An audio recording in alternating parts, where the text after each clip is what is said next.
There's this question about, I read it on a atheist article, which said that, like when Allah had created the Garden of Eden, He put in Adam and Eve there, and but because they broke the rule, as in they had the fruit of, I don't know what it is, yeah, the fruit, which was forbidden, they were banished from the garden. They were thrown out, and because of which it was told that like you have to work for your daily bread. You need to work, and only then will you earn to have your daily bread. Likewise, it was also told that women, their pain in pregnancy would increase. It's like till now the same thing is happening. We have to work hard. We have to struggle. We have to do everything necessary to earn a daily bread. And the same thing with the women. Like they are dying in pregnancy. Their pain is increased. Why is it that if Allah Himself had punished them so badly, till date, they are like with the same punishment? How is it that it is an example for others to forgive other people when Allah Himself has not forgiven? Or guide me right. Sisters asked a very good question. She rightly said that what you're quoting, sister, is about the Bible. What you're saying is mentioned in the Bible, that Adam and Eve, may Allah be pleased with them, when they were in the Garden of Eden, they disobeyed the commandment of Almighty God. It's mentioned in the Bible. And it's mentioned in Genesis chapter number 3, verse number 23, that Almighty God punished them and He threw them out of the garden. And Almighty God says in Genesis chapter 3, verse number 16, that you women, because you have disobeyed God, you shall give birth to children in pain, and your desire shall be that of the husband. So according to the Bible, pregnancy is a curse on the woman. This is what you're quoting is the Bible. And I agree with you that how can God not forgive? In Christianity, the full blame in the Bible is put on the woman, Eve. May Allah be pleased with her. In Quran, if you read, there is not a single place in the Quran where the blame is put only on Eve. The blame is equally put on Adam and Eve both. May Allah be pleased with them.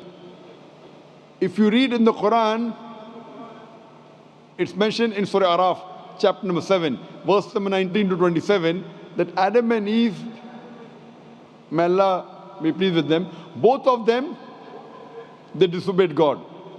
Both of them, they repented, and both were forgiven. The blame is put equally on them. There is not a single verse in the Quran where the blame is only put on Eve. May Allah be pleased with her.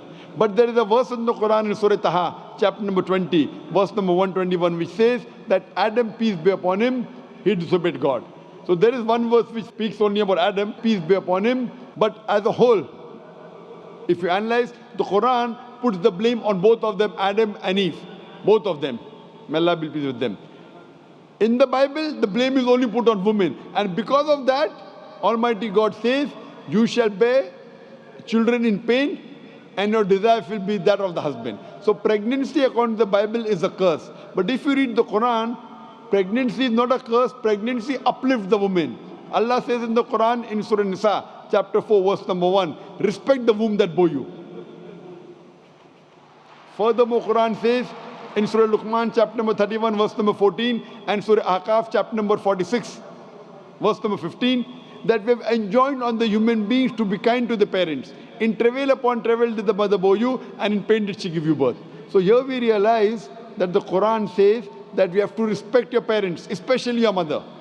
And our beloved Prophet Muhammad ﷺ said, it's mentioned in Sahih Bukhari, volume number 8, in the book of Adab, chapter number 2, hadith number 2, a man approaches Prophet Muhammad ﷺ and asks him that who deserves the maximum love and companionship in this world. So the Prophet replies, your mother. The man asked after that too. The Prophet again says your mother. The man asked after that too. Again the Prophet says your mother. The man asked after that too. Then for the fourth time the Prophet says your father.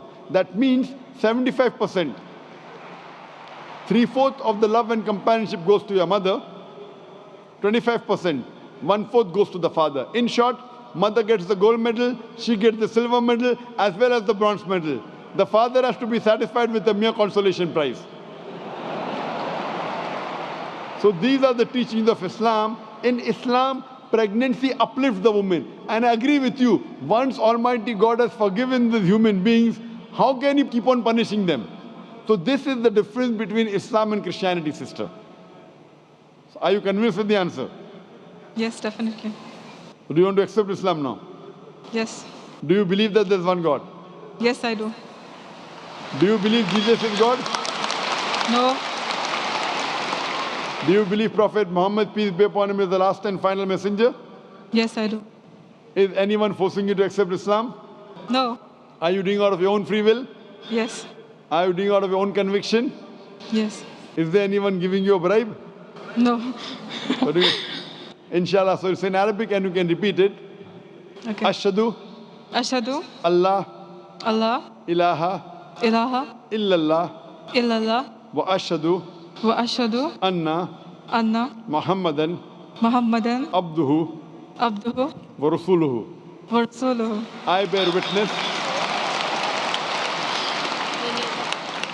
I bear witness I bear witness that that there is no God there is no God but Allah, but Allah, and I bear witness and I bear witness that that Prophet Muhammad Prophet Muhammad is is the messenger the messenger and servant of Allah. and servant of Allah. MashaAllah. You are a Muslim, and I pray to Allah subhanahu wa ta'ala that to guide you and help you guide your family members also, and to give you the best in this world as well as in the next life. And inshallah grant you Jannah.